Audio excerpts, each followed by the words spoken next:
Kami dari BK1 ingin memperkenalkan diri. Nama saya sendiri Muhammad Ridwan Lubis, saya sebagai ketua dari BK1. Dan teman saya, nama saya Muhammad itu. Nama saya Natasha Putri Sumaira. Nama saya Nur Kamila Borusman Putra. Nama saya Keria Panisinaga. Nama saya Muhammad Adrian. Jadi kami ingin menjelaskan masalah yang kami teliti mengenai karyawan yang mendapatkan atasan toksik, dan kami memberikan solusi yaitu dengan menggunakan web yang kami buat yaitu Workbook. Berikut penjelasannya. Baik, masalah yang kami miliki di sini di mana karyawan memiliki teman kerja yang memiliki atasan sifatnya yang toksik di sebuah perusahaan dengan atasan yang memiliki sifat toksik yang sering memarahin dan memberi tekanan berlebihan kepada karyawan dan rekan kerja tanpa alasan yang jelas. Terus sikapnya yang kasar dan tidak adil membuat suasana kerja tidak nyaman dan rekan-rekan karyawan juga terpengaruh sehingga mereka bersikap dingin dan menjaga jarak. Karyawan merasa terasing dan kesepian yang memperburuk kesehatan mental karyawan tersebut. Solusi yang kelompok kami miliki yaitu kami membuat suatu web yang dimana web itu tempat keluhannya para karyawan hanya bisa melihat oleh atasan tersebut. Atasan tersebut itu bisa dibilang itu manajer, yang dimana hanya manajer tersebut yang bisa melihat keluhan, yang dimana slide pertama itu ada tempat login atau daftar akun, dan slide kedua itu di situ tempat kita registrasi, yang dimana registrasinya itu harus memiliki email dan terus paspornya. Terus di situ selanjutnya itu kita akan memiliki perannya itu kita sebagai apa, sebagai karyawan kita pilih. Ketiga, di situ kan ada laporan masalah, laporkanlah masalah apa saja yang kita miliki, terus kita bisa konsultasi psikolog, dan lagi pun selanjutnya itu kita ada forum support group yang dimana kita itu saling membantu lah, istilahnya forum itu saling membantu dari pihak-pihak atasan ataupun karyawan. Nah, terus selanjutnya itu konsultan masalah dan kita bisa konsultasi masalah tersebut. Terus selanjutnya itu forum support group seperti yang ketiga tadi. Dan selanjutnya itu yang terakhir program tindak lanjut untuk HRD. Slide keempat menampilkan fitur laporan masalah kerja yang memungkinkan karyawan melapor secara anonim, menambahkan bukti dan laporan diteruskan ke HRD untuk ditindaklanjuti.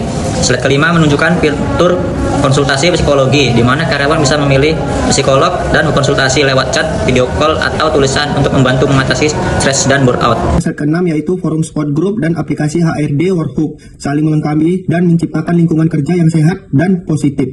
Forum support group berperan sebagai wadah aman bagi karyawan untuk saling berbagi dan memperoleh dukungan secara emosional. Slide ketujuh, di sini saya akan menjelaskan mengenai aplikasi HRD Workbook berfungsi sebagai alat manajerial yang sistematis untuk memantau, mengevaluasi, dan menindaklanjuti laporan karyawan. Kombinasi keduanya mendukung komunikasi yang empatik sekaligus pengambilan keputusan HRD yang lebih cepat, terstruktur, dan tepat sasaran. Slide 8, evaluasi performa dan lingkungan kerja. Halaman evaluasi menampilkan indikator seperti tingkat stres, risiko burnout, dan kualitas lingkungan kerja yang disajikan secara visual untuk membantu perusahaan memantau kondisi karyawan secara objektif. Pada slide 9, keamanan dan privasi data. Workbook menjamin keamanan data dan anonimitas pengguna melalui sistem enkripsi serta kebijakan privasi yang melindungi identitas pelapor secara menyeluruh. Slide ini menjelaskan profil pengguna dengan keterangan bahwa halaman ini dipakai untuk mengatur data diri dan privasi. Yang pertama ada bagian edit profil, yang biasanya dipakai buat ganti nama atau data akun. Di bawahnya terdapat metode anonim dengan tombol on off, fungsinya supaya identitas pengguna bisa disembunyikan. Lalu ada kelola notifikasi juga dengan tombol on off untuk mengatur pemberitahuan dari aplikasinya. Nah, yang paling bawah ada tombol logout yang dipakai untuk keluar dari akun. Slide 10 yaitu bagaimana website Workbook mendapatkan keuntungan. Yang pertama ada paket langganan premium buat laporan, analisis performa, dan workshop kesehatan mental. Ada yang layanan psikologi berbayar, paket langganan perusahaan pengguna atau perusahaan bisa berlangganan untuk mendapatkan fitur tambahan seperti akses laporan HRD premium, analisis performa karyawan, dan workshop kesehatan mental. Yang kedua, layanan psikologi berbayar. Workbook menyediakan layanan konsultasi psikolog lewat chat atau video call. Layanan ini berbayar dan Workbook mendapatkan komisi dari setiap konsultasi. Yang ketiga, penjualan laporan evaluasi. Workbook juga menjual laporan evaluasi yang bisa digunakan oleh HRD atau individu untuk pengembangan dan pemetaan diri. Nah, di sini ada tambahan dari kami.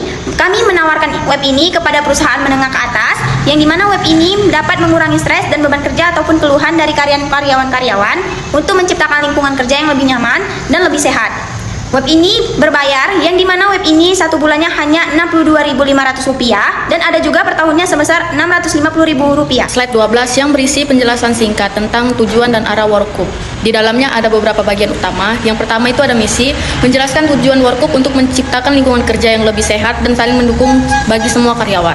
Yang kedua ada misi, mencapaikan cita-cita Workbook sebagai platform pengaduan karyawan dan evaluasi perusahaan agar menjadi lebih baik. Info kontak pada aplikasi Workbook berfungsi sebagai data penghubung resmi yang bisa digunakan pengguna jika ingin berkomunikasi dengan pihak Workup. Slide 13 menampilkan bagian akhir halaman di aplikasi Workup.